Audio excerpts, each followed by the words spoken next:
시골에서 평범하게 살고 있는 30대 회사원입니다. 저에겐 아주 소중한 딸아이가 있습니다. 대학교를 다닐 때 와이프와 CC를 하고 있었는데 실수로 애가 덜컥 생겨버렸습니다. 주변에선 친구들과 부모님들이 다 결혼을 반대를 했었고 저희도 젊었기 때문에 앞으로의 일들이 막막했습니다. 그래도 와이프와 얘기를 나눈 후에 우리 끝까지 한번 잘 키워보자라는 마음으로 애를 낳았어요. 그리고 이 사람이랑은 정말로 잘 살 수 있을 것 같았습니다. 결혼식은 가족들과 가까운 친구들만 불러서 작게 열었습니다. 그래도 인생에 한 번 있는 행사니 규모는 작지만 예쁘게 올렸어요. 식을 마치고 나니 정말 결혼 생활이라는 게 실감이 나면서도 믿기지가 않았어요. 아내가 애를 낳고 몸을 추스리는 동안 저는 애기 분유값은 벌어야 하니 부랴부랴 준비해서 중소기업에 다행히 취직을 했습니다. 취업 준비만 한다고 친구들과도 멀어지고 술도 안 마시고 열심히 살았어요. 근데 아내는 제가 돈을 다 벌어다 줘서 그런지 애를 낳고 몸이 좀 괜찮아진 것 같음에도 취업 준비나 미래를 준비할 생각이 별로 없어 보이더라고요. 애 낳는다고 힘들어서 쉬게는 했지만 그래도 저 혼자서는 애 키우기엔 돈이 너무 많이 드는 것 같아서 아내한테 취업은 어떻게 할 거냐고 물어봤습니다. 아직 몸이 다 안 돌아와서 몸이 완전히 괜찮아질 때까지 그때까지만 좀 쉬다가 한번 알아보겠다고 하더군요. 저도 얼마나 힘든지는 알고 있었기에 그동안이라도 저 혼자 열심히 돈 벌었습니다.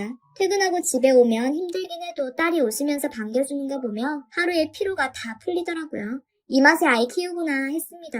빨리 커서 같이 맛있는 것도 먹고 여행도 다니고 싶었어요. 아내도 집에 있는 동안은 아이와 정말 잘 놀아줬습니다. 저희가 그렇게 넉넉하게 사는 편은 아니지만 제가 보너스를 받거나 돈이 좀 생기면 아이 것부터 먼저 삽니다. 그건 아내와 저 둘 다 한마음이라 그 부분에 대해선 충돌이 없었어요. 아내와 저랑은 옷도 안 산 지 반년이 된 것 같네요. 마트나 백화점에 가면 아이 옷이랑 용품, 아이 물건만 보러 다녔고요. 애가 워낙 하루가 다르게 무럭무럭 크기도 하고 나중에 크면 우리가 입히는 옷들 작아져서 입지도 못할 거란 말이죠. 예쁜 옷들은 지금 다 입혀놔야 될 것 같아서 날마다 예쁜 옷들 있으면 사고 그럽니다. 분유와 이유식은 물론이고 간식 같은 것들도 유기농이나 몸에 좋다는 것만 찾아서 먹이고요. 그래도 돈 아까운지 모르겠어요. 애기가 잘 먹는 거 볼 때면 제 배가 든든합니다. 눈에 넣어도 안 아플 우리 딸 때문에 힘든 하루하루를 살아가는 것 같아요. 아내도 아직 젊어서 화장하고 예쁜 옷을 입고 싶을 텐데 아이한테 투자한다고 맨날 입는 옷만 입는 게 미안하긴 합니다. 그래서 가끔 아내한테 카드 쥐어주고 쇼핑 좀 하고 오라 하면 아이처럼 신나서 백화점 다녀오네요. 생각해보면 딸아이 2명을 키우는 것 같기도 해요. 밤에 애 사이에 두고 아내와 침대에서 3명이 같이 잘 때마다 너무 행복하더라고요. 그러다 아이 1명만 더 있으면 좋겠다는 생각이 들었어요. 길거리 지나가다 보면 쌍둥이 유모차를 끌고 가는 부모들이 너무 부러워 보였거든요. 쌍둥이는 아니더라도 외동보다는 형제로 키우는 게 더 좋을 것 같아서 아내한테 말을 했어요. 우리 딸도 형제가 있으면 자라면서 심심하지도 않을 거고요. 아내도 좋은 것 같다고 그렇게 자녀 계획을 2명으로 정했습니다. 근데 이게 생각만 한다고 되는 게 아니더라고요. 딸은 쉽게 생겼는데 둘째가 가져지지가 않았습니다. 아내한테도 몸에 좋다는 거 먹이고 온갖 방법을 써봤는데도 안 생기더라고요. 인공수정은 돈도 많이 들고 별로 하고 싶지는 않아서 그렇게 자녀 계획은 물 건너 가는 듯 했고요. 시무룩해져 있는 아내를 볼 때마다 저도 마음이 안 좋더라고요. 그래도 아직 젊고 시간은 많으니까 여유를 가지고 천천히 노력해보자고 했습니다. 그렇게 몇 년 동안은 딱히 애를 가질 생각은 안 했었던 것 같아요. 그러던 중에 하루는 아내가 저녁을 먹다가 저한테 아이를 가지고 싶다고 그러더라고요. 저는 갑자기 꺼낸 얘기지만 원래 생각은 하고 있었어서 그러자고 했어요. 근데 더 할 말이 있는 듯 하다가 옆에 딸아이 눈치를 보더니 나중에 얘기하자는 표정이더라고요. 무슨 얘긴가 싶어 밥을 먹고 아내와 방에서 따로 얘기를 나눴습니다. 아내가 아이를 너무 키우고는 싶은데 몸이 따라주질 않아서 계속 고민을 하다가 입양을 생각해보게 되었대요. 근데 다른 핏줄이라 조금 망설여지긴 했는데 너무 키우고 싶으니 이 방법밖엔 없을 것 같았다네요. 솔직히 좀 많이 당황했습니다. 입양이라는 건 한 번도 생각 안 해봤었거든요. 그래서 아무 말도 못하고 있었습니다. 아내도 제 표정을 보더니 예상한 반응인 듯 당황스러운 거 잘 안다고 지금 당장 결정하자는 게 아니니 시간을 두고 생각을 좀 해보자고 했습니다. 자기 전에 다시 한번 생각을 해봐도 너무 낯선 문제여서 어떻게 받아들여야 할지 잘 모르겠더군요. 따지고 보면 다른 집 아이를 키우는 건데 잠시 봐주는 것도 아니고 아예 우리 애라고 생각하고 키워야 한다는 게 어렵게 느껴졌습니다. 아이가 싫어서가 아니라 저와 아내가 정말 사랑으로 진심으로 대해줄 수 있을지가 걱정이었습니다. 혹시라도 우리가 생각지도 못한 부분에서 아이가 상처를 받을 수도 있으니까요. 몇 날 며칠을 입양 생각만 했던 것 같아요. 아이를 키우고 싶어하는 아내를 보면 입양을 하고 싶어지다가도 우리 딸을 보면 같이 어울려서 커갈 수 있을까 걱정도 되었어요. 그러다 아내가 생각 좀 해보고 있냐고 물어봐서 지금은 좀 어려울 것 같다고 받아들이기가 힘들 것 같다고 말했더니 아내는 저를 다시 설득하더군요.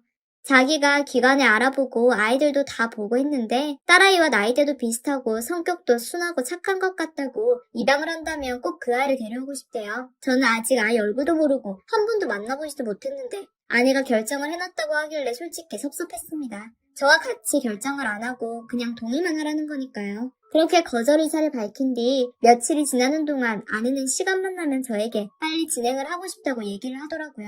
정말 옆에서 하나하나 어떻게 할 건지 진행 사항과 계획을 말해주는데 너무 간절해 보여서 결국 아내가 생각한 그 아이를 입양하기로 했습니다. 딸아이에게도 아내와 제가 앉혀놓고 이해할 수 있도록 설명해 주었습니다. 아이는 형제가 생긴다는 개념은 잘 이해를 못했지만 동생이 생기는 것을 좋아하더라고요. 그리고 아내가 그 아이를 우리 집에 데려온 첫날 다 같이 저녁을 먹으며 인사를 했어요.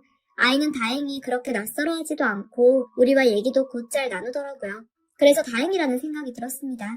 정말 걱정 많이 했거든요. 아이가 혹시나 저와 아내를 부모로 받아들이지 않는다거나 반항심을 가질까봐요. 아직 어린애라서 그런 생각은 안 하겠지만요. 그 뒤로 우리 가족은 4명이 되었고 별다른 문제 없이 잘 지냈습니다. 딸아이와도 싸우지 않고 누나 동생처럼 잘 지내더군요. 그러던 중 하루는 아내와 쇼핑을 하기로 했었는데 일이 늦어져 카드를 먼저 주고 장을 봐오라고 했어요. 아내는 애들 간식이랑 이것저것 좀 사오겠다고 필요한 건 없냐고 묻길래 그냥 맥주 한 캔 사와달라고 했죠. 퇴근하고 집으로 갔더니 아내가 쇼핑한 걸 꺼내서 보고 있더라고요. 근데 자세히 보니 먹을 것보다 옷이 더 많더라고요. 뭔 옷을 이렇게 많이 샀냐고 했더니 애들 옷을 요즘 못 사준 것 같아서 좀 사왔대요. 근데 봤더니 딸아이 옷은 거의 없고 죄다 아들 옷인 거예요.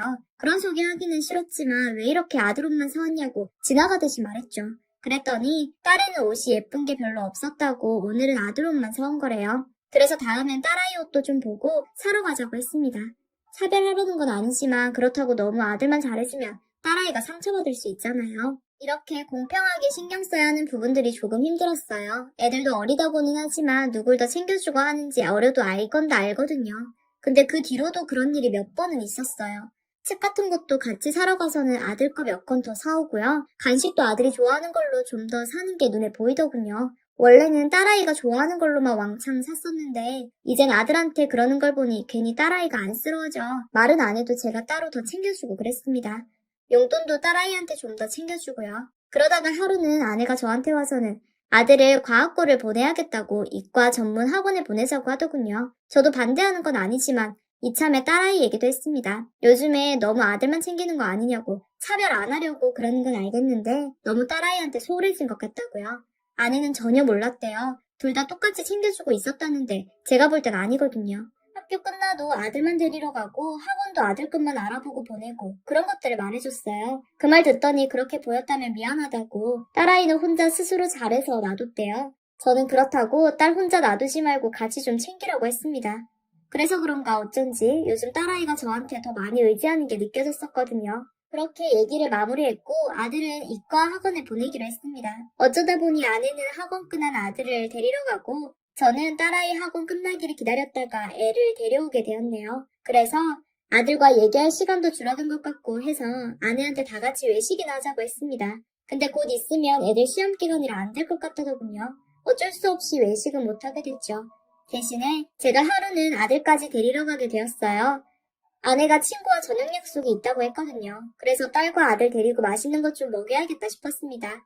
딸아이 학원이 먼저 끝나서 딸아이를 태우고 아들 학원으로 가서 기다리는데 시간이 됐는데도 안 내려오더라고요. 그래서 아들을 데리러 학원에 올라갔습니다. 아들이 아직 풀 게 더 남아서 그런 거였더군요.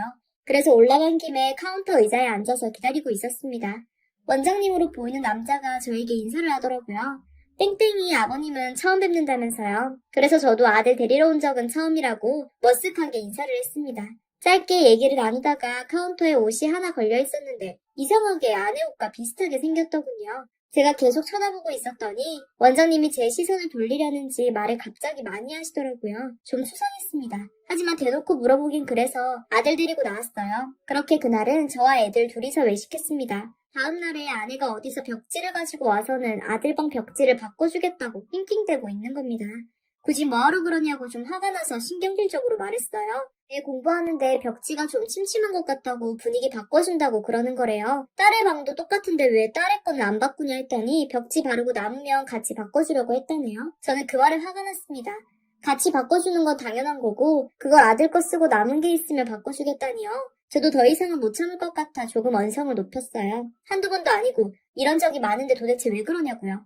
좀 해도 너무하는 거 아니냐고 했습니다. 아무리 잘해준다고 해도 그래도 딸아이 먼저 우선적으로 해줘야 되지 않냐고 했더니 제가 딸아이 다 챙겨줘서 그럴 필요를 못 느꼈다고 오히려 더 성질을 내더라고요. 그 말을 듣고 이 사람이 원래 이럴 사람이 아닌데 화를 내는 게 좀 이상했어요. 그래서 혹시 뭐 숨기는 게 있냐고 단도직입적으로 물어봤습니다. 부부 사이에 거짓말은 하지 말자고 솔직히 다 털어놓자고 했더니 아내가 잠시 당황하더니 잠시 고민하는 표정이더라고요. 덩달아 저도 긴장이 되어서 조용히 있었더니 아내는 고개를 저으며 아무것도 아니라며 벽지를 마저 바르기 시작했어요. 저는 이대로는 안 되겠다 싶어 그 뒤로 아내를 유심히 보기 시작했습니다.